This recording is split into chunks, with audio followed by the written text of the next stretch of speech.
दोस्तों bank of Baroda में 500 पदों पे ऑफिस असिस्टेंट की काफी शानदार भर्ती निकाली जा चुकी है और इसका जो है ऑनलाइन आवेदन भी स्टार्ट है। हम इस वीडियो में आपको बताएंगे कैसे आपको फॉर्म को अप्लाई करना है, स्टेप बाय स्टेप एक लाइव फॉर्म फिल करके बताएंगे। 23 मई तक आप फॉर्म को अप्लाई कर सकते हैं और इसका जो प्रिंट आउट निकालने का अंतिम तिथि है वो है 7 जून तक और फी पेमेंट भी आप 23 मई तक ही करने वाले हैं। मैट्रिक पास के लिए भर्ती है, उम्र सीमा 18 से 26 वर्ष है। इसके अलावा जो अपर एज में छूट मिलता है वो भी आपका यहाँ पे रहने वाला है। सिर्फ मैट्रिक पास ही यहाँ पे फॉर्म को अप्लाई करेंगे। सैलरी लेवल आप यहाँ पे देख सकते हैं 19,500 आपको जो है स्टार्टिंग बेसिक पे सैलरी स्केल यहाँ पे बताया गया है। इन हैंड सैलरी की बात करें तो स्टार्टिंग में 30,000 प्लस आपको इन हैंड सैलरी आपको देखने को मिलेगा। और बैंक ऑफ बड़ौदा जो है आप सबको पता ही है काफी शानदार बैंक है और इसी के अंतर्गत जो है वैकेंसी निकाली गई है। फॉर्म भरने के लिए फ्रेंड्स आपको आना है, गूगल में सर्च करना है डीएस हेल्पिंग फॉरएवर, ये वाली वेबसाइट आपको मिल जाएगी। यहाँ पे आपको लाइव अपडेट में bank of Baroda office assistant की बहाली देखने को मिल जाएगा या सेंट्रल जॉब में भी bank of Baroda office assistant की बहाली देखने को मिल जाएगी। अगर आपको नहीं मिलता है आप यहाँ पे बैंक ऑफ बड़ौदा जो है लिख के सर्च भी कर सकते हैं। जैसे आप लिख के सर्च करेंगे देखिए bank of Baroda office assistant recruitment, आप इस पे क्लिक करेंगे। यहाँ पे आपको इस भर्ती के रिगार्डिंग पूरी इंफॉर्मेशन जो है देखने को मिल जाता है। आप एक बार अच्छे से यहाँ पे पढ़ लेंगे और उसके बाद आप नीचे आएंगे तो यहाँ पे आपको जो है इसमें देखेंगे तो आपका एग्जाम पैटर्न भी बताया गया है कि किस आधार पे आपका चयन किया जाएगा और उसके बाद आपको अप्लाई लिंक मिलेगा, लॉगिन का लिंक मिलेगा। जिससे अप्लाई लिंक पे क्लिक करेंगे फ्रेंड्स आपका जो है अप्लाई वाला पेज जो है ओपन हो जाएगा। अब यहीं से फ्रेंड्स आपको जो है फॉर्म को अप्लाई करना है। तो सबसे पहले आपको यहाँ पे देखेंगे इंपोर्टेंट डेट दिया गया, यहाँ पे आपको लॉगिन करने का ऑप्शन है, यहाँ पे कुछ रेफरेंस डॉक्यूमेंटेशन के बारे में बताया गया। तो सबसे पहले आपको यहाँ पे क्लिक करना है, click here for new registration. आप जैसे इस पे क्लिक करेंगे रजिस्ट्रेशन वाला पेज यहाँ पे ओपन हो जाएगा। यहाँ पे आपको फर्स्ट नेम लिखना है, फिर फर्स्ट नेम को कंफर्म करना है। मान लीजिए आपका नाम दीपक कुमार है तो दीपक यहाँ लिखेंगे, फिर यहाँ भी दीपक लिखेंगे, लास्ट में आपको कुमार लिख देना है। तो आपका यहाँ पे इस प्रकार से नीचे में फुल नेम लिख देगा ऑटोमेटिक। दीपक कुमार सिंह है तो दीपक यहाँ कुमार मिडिल में और लास्ट में सिंह लिखिएगा। अगर आपका मान लीजिए सिर्फ दीपक नाम होता है, मिडिल और लास्ट नेम नहीं है तो दीपक ही आप स्टार्टिंग में लिख के आगे बढ़ सकते हैं। अब यहाँ पे आपको मोबाइल नंबर लिखना है, फिर कंफर्म मोबाइल नंबर। यहाँ पे आपको जो ईमेल आईडी लिखना है, ईमेल आईडी मान लीजिए सपोज ABCD आपका ईमेल आईडी है, @ यहाँ से चूज करेंगे gmail.com, फिर यहाँ आपको ABCD@gmail.com ऐसा आपको कंफर्म कर देना है। फिर इस कैप्चा कोड को भरेंगे, सेव एंड नेक्स्ट करेंगे। सेव एंड नेक्स्ट करते हैं फ्रेंड्स। अब यहाँ पे आपको फोटो सिग्नेचर अपलोड करना है। दूसरा स्टेप फोटो सिग्नेचर का होता है। यहाँ पे आपको गाइडलाइंस भी दिया हुआ है, इस पे क्लिक करेंगे तो गाइडलाइंस इसका ओपन हो जाता है और यहाँ पे पूरी जानकारी आपको देखने को मिल जाता है कि किस प्रकार से फोटो अपलोड करना है, किस प्रकार से आपको जो है सिग्नेचर अपलोड करना है। ये सारा गाइडलाइंस यहाँ पे दिया हुआ है तो आप एक बार इसे जरूर अपने स्तर से भी पढ़ लीजिएगा। अब यहाँ पे आपको फोटोग्राफ बताया गया, आप देख सकते हैं यहाँ पे आपको चूज करने का ऑप्शन है और एक यहाँ पे लाइव फोटो भी आपको मतलब अपलोड करना है। लाइव फोटो में यहाँ पे आपको जो है ना एक QR कोड भी दिया हुआ है, आप यहाँ पे क्लिक करेंगे तो QR कोड शो करेगा और अपने मोबाइल से क्या करेंगे इसको स्कैन करेंगे ना तो एक ऐसे मतलब पेज पे लेके जाएगा जहाँ पे आप अपने मोबाइल का इस्तेमाल करके जो है अपना जो है फोटो को मतलब स्कैन कर सकते हैं। ये देखिए मैं जैसे इसको स्कैन करूंगा अपने मोबाइल के कैमरे से तो यहाँ पे जो है एक वेबसाइट शो करेगा, वहां पे क्लिक करेंगे तो सीधे आपको लेके जाएगा एक पेज पे और यहाँ पे मैं जो है क्या करूंगा कैप्चर फोटो का बटन मिलेगा, इस पे क्लिक करेंगे और हम क्या कर सकते हैं कैप्चर कर सकते हैं अपने मोबाइल को यूज करके। देखिए मैं यहाँ पे कैप्चर करता हूँ, कैप्चर करके जैसे मैं ओके करूंगा ना यहाँ फ्रेंड्स यहाँ पे जो है ऑटोमेटिक ये शो कर देगा। देखिए मैं मोबाइल से किया हूँ, ये देखिए हो गया, देखिए हो गया। तो ऐसे हम आसानी से जो है स्कैन करके QR कोड को और हम क्या कर सकते हैं कैप्चर कर सकते हैं, कोई दिक्कत नहीं होने वाला। तो बहुत ही अच्छा यहाँ पे जो ये सिस्टम बनाया गया क्योंकि लैपटॉप का वेबकैम जो है अच्छा काम नहीं करता है। अगर आप चाहते हैं वेबकैम से कैमरा यूज करना तो यहाँ पे आप क्लिक करेंगे, यहाँ पे आपको अलाउ करना होगा, यहाँ पे आपको देखिए कैप्चर करने का ऑप्शन आ जाएगा। तो यहाँ से भी ऑप्शन, लेकिन बढ़िया कैमरा नहीं है आपके लैपटॉप का तो फिर थोड़ा सा दिक्कत होगा। तो मैं इसे मोबाइल से जो है इसको स्कैन करके अपलोड किया, देखिए कितना साफ आया हुआ है। अब यहाँ पे हम जो फोटो स्कैन करेंगे उसको यहाँ चूज करके अपलोड करेंगे और फिर यहाँ पे सिग्नेचर को भी हम क्या करेंगे चूज करके अपलोड करेंगे, फिर यहाँ डिक्लेयर करके नेक्स्ट कर देंगे। फोटो सिग्नेचर चूज करके इसे आप नेक्स्ट करेंगे। अगले स्टेप में आपको यहाँ पे पूछेगा कि आप जो है किस स्टेट से अप्लाई करना चाहते हैं। तो यहाँ पे आप देखेंगे तो बहुत सारा स्टेट का नाम शो करेगा। आप जिस भी स्टेट से अप्लाई करना चाहते हैं उस स्टेट का जो है चुनाव करेंगे। जैसे मान लीजिए मैं बिहार से अप्लाई करना चाहता हूं, बिहार चूज करेंगे और यहाँ पे proficiency in the official language भी आपसे पूछेगा जिसको आप रीड राइट स्पीक भी कर सकते हैं। तो आपको यहाँ पे बताना होगा। अब जैसे बिहार में हिंदी और उर्दू होता है तो आपने क्या जो है पढ़ा हुआ है और किसका लैंग्वेज आप जानते हैं तो आप यहाँ पे चुनाव करेंगे। अगर मान लीजिए आप चंडीगढ़ से आवेदन करेंगे तो चंडीगढ़ का जो ऑफिशियल लैंग्वेज यहाँ पे हिंदी पंजाबी है तो आप अपने अकॉर्डिंग देख लेंगे। दिल्ली का देखेंगे तो दिल्ली में आपको हिंदी है। इसके अलावा गुजरात से अप्लाई करना चाहते हैं तो गुजराती यहाँ पे आपको आएगा। लेकिन आपको वही जो है स्टेट चूज करना है जिसके राज्य का आप लैंग्वेज यहाँ पे ऑफिशियली रीड राइट कर सकते हो। और यहाँ पे आप देखेंगे तो नोटिफिकेशन में आपको जो है स्टेट वाइज भी वैकेंसी दिखाया गया है।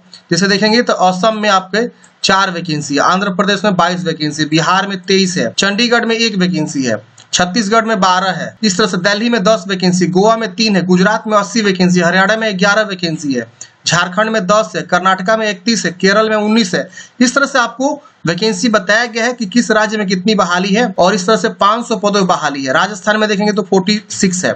तो अगर आप मान लीजिए सपोज यहाँ पे आप सोचेंगे कि चलिए हम राजस्थान से फॉर्म भर देते हैं क्योंकि वहां पे सीट ज्यादा है, तो राजस्थान का जो लैंग्वेज यहाँ आएगा वो देख लेना आपको। राजस्थान मैंने चूज किया और यहाँ देखिए हिंदी आ रहा है, तो आप हिंदी जानते हैं पढ़ना लिखना तो आप राजस्थान से ही फॉर्म भर सकते हैं। लेकिन आपका हो सकता है कि एग्जामिनेशन सेंटर उधर भी जाए या यहाँ पे कहीं चूज करने का ऑप्शन आएगा, तो आप यहाँ पे जिस भी राज्य से चाहे उस राज्य से अप्लाई कर सकते हैं। लेकिन शर्त वही है कि आप वहाँ का लैंग्वेज जो है जानते हो, यहाँ पे जो लैंग्वेज आएगा।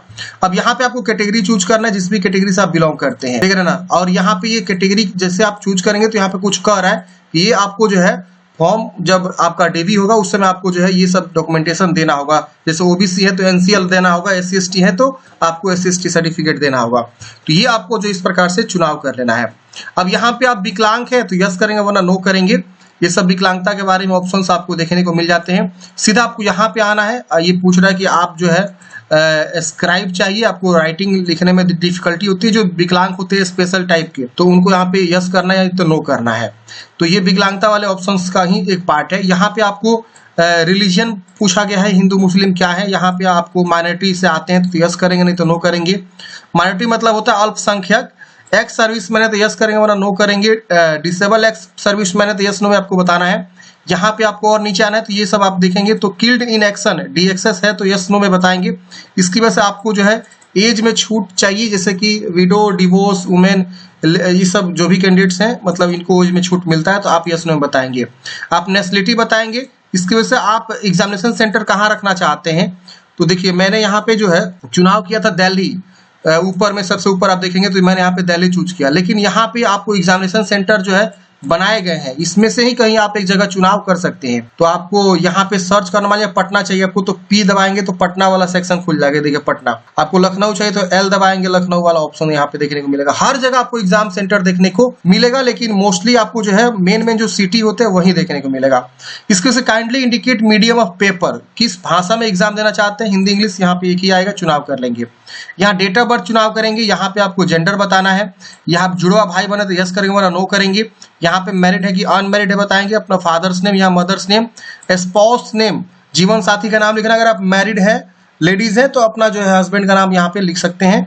इसके बाद यहाँ पे अपना जो है एड्रेस को प्रॉपर अच्छे से लिखना है और डिस्ट्रिक्ट, स्टेट, पिन कोड अच्छे से डाल देना है। फिर यहाँ पे परमानेंट एड्रेस को लिखना है और उसके बाद यहाँ पे आपको इस तरह से GST के लिए, इनवॉइसिंग के लिए आपको पूछेगा एड्रेस, आप कोई सा भी एड्रेस चूज कर लेंगे।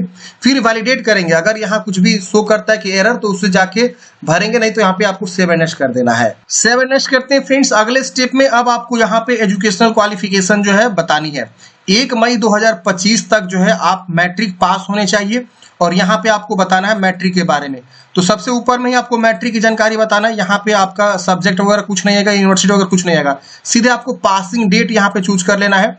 जो भी डेट को आपने पास आउट किया हुआ है मैट्रिक, वो आप यहाँ से चुनाव करेंगे और यहाँ परसेंटेज बताएंगे कितना परसेंट आपके मैट्रिक में है, फर्स्ट है कि सेकेंड है, बस। अगर आपने 12th किया हुआ तो 12th की जानकारी बता सकते हैं। स्ट्रीम बताएंगे, फिजिक्स, केमिस्ट्री, मैथ, आपने क्या पढ़ा, साइंस, आर्ट्स, कॉमर्स जो भी है। यहाँ पे आपका डेट ऑफ पासिंग, परसेंटेज और क्लास बताएंगे। अगर आप इंटर नहीं पढ़े तो इसे छोड़ दीजिएगा। आपको यहाँ पे लोकल लैंग्वेज आती है जिस मतलब राज्य से फॉर्म भरना चाहते हैं, आपको यहाँ पे यस कर देना है। और यहाँ पे आपके पास कोई एक्सपीरियंस है तो आप यहाँ पे ऐड करेंगे वरना इसे छोड़ेंगे। और यहाँ पे आपको जो प्री एग्जामिनेशन की ट्रेनिंग चाहिए, SC/ST OBC विकलांग को प्री एग्जामिनेशन की ट्रेनिंग मिलती है, तो आप यहाँ पे यस कर सकते हैं, नहीं तो नो भी कर सकते हैं। आपका लैंग्वेज यहाँ पे ऑटोमेटिक शो करेगा, उसको रीड, राइट और स्पीक कर देंगे। अगर आप मान लीजिए गुजरात से फॉर्म भर देते हैं तो यहाँ गुजराती शो करेगा, तो फिर आपको नहीं पता है रीड, राइट, स्पीक, तो टिक क्या करेंगे, और इसे आप मिटा भी नहीं सकते हैं। तो ये आपको सही से ही चुनाव करना है राज्य को, जिस राज्य का लैंग्वेज आप जानते हो। और कोई लैंग्वेज आपको आती है तो आप यहाँ पे क्या कर सकते हैं, लिख सकते हैं और उसका रीड, राइट, स्पीक यहाँ पे बता सकते हैं। इसके बाद यहाँ पे आपको सेव एंड नेक्स्ट कर देना है।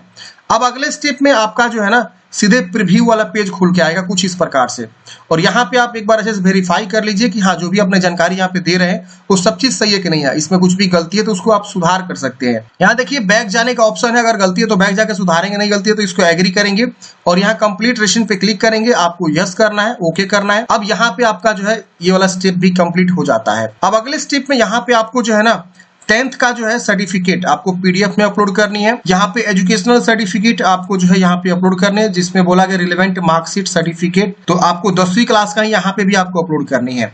इसके बाद यहाँ पे अपना कास्ट सर्टिफिकेट पीडीएफ में अपलोड करेंगे और इस कैप्चा कोड को यहाँ भरेंगे और सेव एंड नेक्स्ट करेंगे। यहाँ पे मैं बता दूं पीडीएफ में आपको अपलोड करने जो कि यहाँ पे बताया गया है, और यहाँ पे जो गाइडलाइंस है वो भी मैं आपको बता देता हूँ। 500 केबी बोला गया, 500 केबी से कम का होना चाहिए आपका पीडीएफ। और देखिए फोटो जो अपलोड करनी है वो 20 से 50 केबी के बीच, और जो आपका सिग्नेचर अपलोड करनी है वो आपका जो है 10 से 20 केबी के बीच होना चाहिए। तो ये सब डॉक्यूमेंटेशन का जो है गाइडलाइंस में ही सारा जानकारी दिया हुआ है। मैंने आपको ऑलरेडी पहले ही बताया कि गाइडलाइंस ओपन करके एक बार आप लोग अच्छे से देख लीजिएगा। तो चलिए हम यहाँ पे जो है यहाँ पे 10th, यहाँ पे भी 10th का सर्टिफिकेट मार्कशीट ही, और यहाँ कास्ट सर्टिफिकेट, अगर आप SC/ST हैं तो जाति सर्टिफिकेट, OBC है तो NCL सर्टिफिकेट, EWS है तो EWS सर्टिफिकेट यहाँ पे पीडीएफ में अपलोड करनी है और सिक्योरिटी कोड भर के सेव एंड नेक्स्ट करेंगे। सेव एंड नेक्स्ट करते हैं फ्रेंड्स, यहाँ पे आपको कैप्चा कोड भरने का ऑप्शन आएगा, आप यहाँ पे कैप्चा कोड को भरेंगे, उसके बाद से सबमिट करेंगे। पूछेगा आप श्योर है पेमेंट करना चाहते हैं, आपको ओके कर देना है। अब आपको पेमेंट गेटवे पे लेकर जाएगा, यहाँ पे आपको पेमेंट का ऑप्शन मिलेगा, आप क्या करेंगे पेमेंट को फाइनल सबमिट कर देंगे। यहाँ देखिए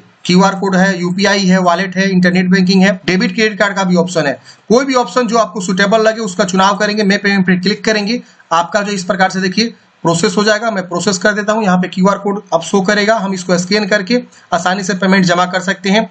और फाइनल प्रिंट आउट जैसे जमा करेंगे पेमेंट, फाइनल प्रिंट आउट हमको मिल जाएगा, उसका हार्ड कॉपी निकाल कर अपने पास सुरक्षित रख लेंगे। तो इस प्रकार से हमने बात किया कि बैंक ऑफ बड़ौदा में ऑफिस असिस्टेंट की जो बहाली निकाली गई उसके लिए कैसे आपको फॉर्म को अप्लाई करना है। मैट्रिक पास पे काफी शानदार भर्ती है, अगर आप एलिजिबल है तो फॉर्म जरूर भर लीजिएगा। रिटन एग्जाम के बेस पे यहाँ पे आपका सिलेक्शन होने वाला है, सैलरी भी बहुत ही जबरदस्त है। अगर आपको बैंकिंग क्षेत्र में आगे बढ़ना है तो इसमें प्रमोशन भी होता है, आप आगे जो है प्रमोशन भी करवा सकते हैं। इसके अलावा जब आपकी परमानेंट जॉब वाली बहाली है, जैसे कि ऑफिस असिस्टेंट पे आप काम कर रहे हैं और आपका जो है क्लर्क के पद पे बहाली आएगी, PO के पद पे बहाली आएगी, तो उसमें आपको छूट मिलेगा कि हम बैंक में काम करते हैं ऑलरेडी, तो उसमें छूट भी आपको मिलता है। और फॉर्म फी भी काफी ठीक है, एक तरह से देखा जाए तो 600 रुपये आवेदन शुल्क है जनरल और EWS OBC के लिए, और SC/ST के लिए और वुमेन के लिए 100 रुपये आवेदन शुल्क है। तो ये आपका आवेदन शुल्क है और एग्जाम कंडक्ट हो रहा है। सबसे अच्छी बात है ये है कि इसमें आपको जो है एक यहाँ पे एग्जाम कंडक्ट होगा, और जब आपका सिलेक्शन होगा तो 6 मंथ का जो है प्रोविजन पीरियड भी आपका रहने वाला है, और सिर्फ एक ही रिटन एग्जाम के बेस पे आपका यहाँ पे सिलेक्शन जो है हो जाएगा। इसका एग्जाम सेंटर हर जगह आपको देखने को मिलेगा, मुजफ्फरपुर भी देखने को मिल रहा है, इसके अलावा पटना भी देखने को मिल रहा है। आप कोई सा भी एक एग्जाम सेंटर चुनाव करेंगे वहीं पे आपका एग्जाम मिलेगा, और वहां पे जाके आप अपना जो है एग्जाम को आसानी से दे देंगे। आई होप आप लोग समझे होंगे फ्रेंड्स। मिलते हैं किसी नेक्स्ट वीडियो में। जय हिंद, आपका दिन शुभ हो।